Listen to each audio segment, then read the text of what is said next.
Aux dépouilles de milliers de personnes ayant fait don de leur corps à la science sera suivi de près d'infractions individuelles dans un dossier qui recouvre une très longue période.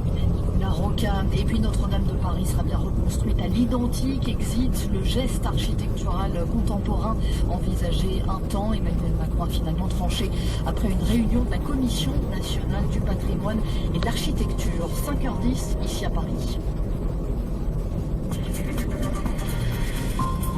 RFI Actualité. Jeanne Bartoli.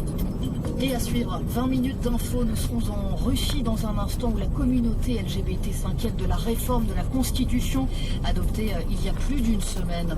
Le focus de la rédaction, reportage tout à l'heure en Pologne, dernier jour de campagne aujourd'hui pour les deux candidats à la présidentielle au coude à coude dans les sondages. La fin de la trêve hivernale aujourd'hui en France dans un contexte de grave crise économique post-Covid. Les associations appellent à prendre des mesures pour éviter l'explosion du nombre de sans-abri. Un reportage à Marseille. Et puis comme tous les jours, le journal de l'Outre-mer de Benoît Ferrand. Et puis du jazz au programme du Rendez-vous Culture.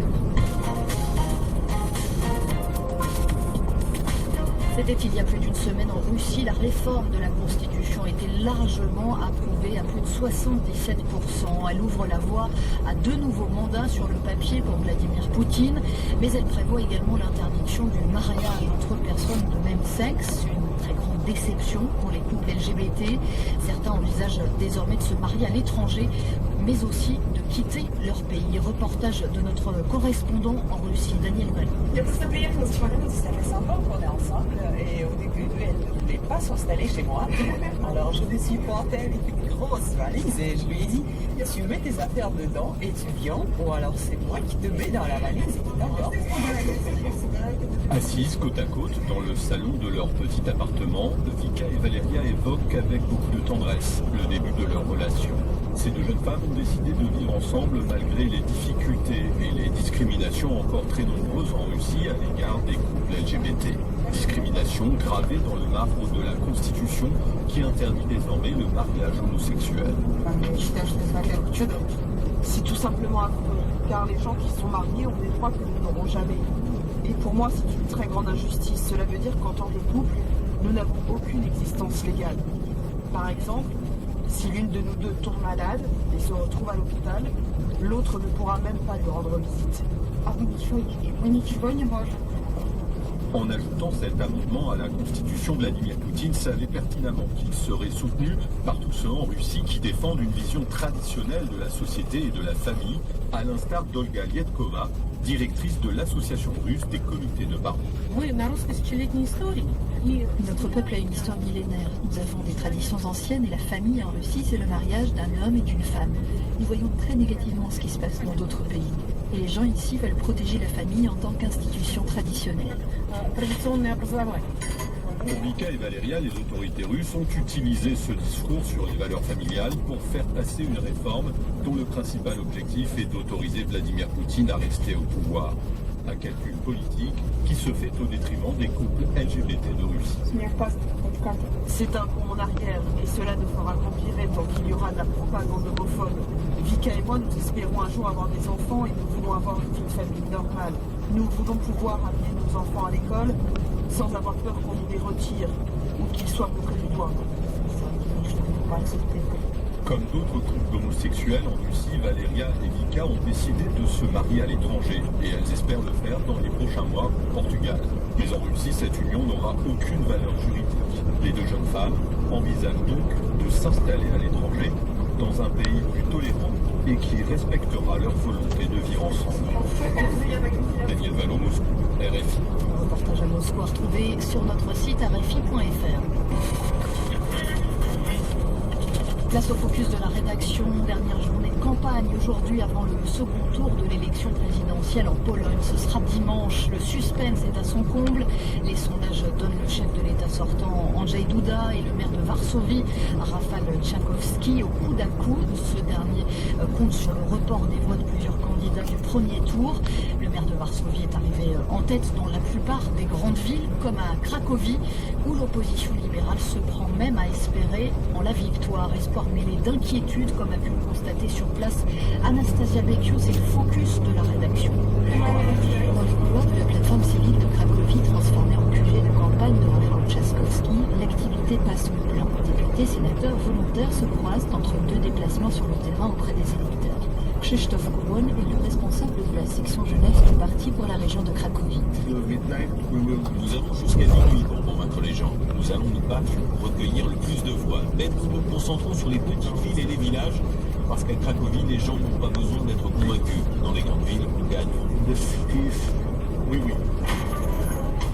Mobilisation également au bureau local du CODE, le Comité pour la démocratie. Ce mouvement citoyen, né après l'arrivée du PiS au pouvoir en 2015, a soutenu 4 candidats de l'opposition au premier tour et fait maintenant campagne pour Rafał Trzaskowski en se concentrant là aussi sur les petites localités. Artur Grzybowski est l'un de ces membres. Dans la région de Nikos, au nord de Cracovie, nous avons distribué des affiches.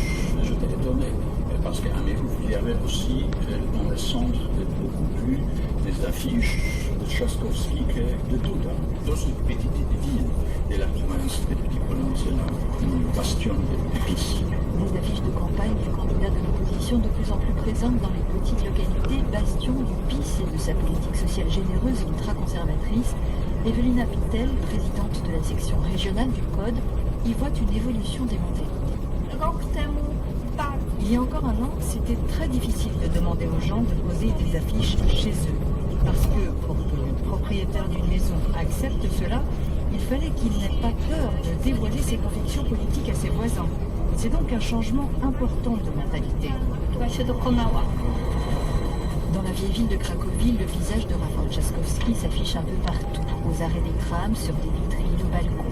Dans sa ville natale, le président Duda est arrivé deuxième et les sondages lui prédisent la même place au second tour et ce, en dépit des appels à peine déguisés de l'évêque de la ville à voter pour lui. Wojciech Cierak est le co-auteur du scénario du film Clerc, le clergé, qui dénonce les travers de l'église catholique polonaise et qui, à sa sortie il y a 2 ans, avait suscité un vif débat. Dimanche, il votera Trzaskowski. Nie mam kandydata moich marzeń, ale ce n'est pas le candidat de mes rêves, mais je pense que les Polonais n'ont pas d'autre option. Le président Duda a fait en sorte de diviser les gens, c'était prémédité. Nous sommes 2 tribus en guerre. On observe aujourd'hui l'alliance du pouvoir avec l'Église.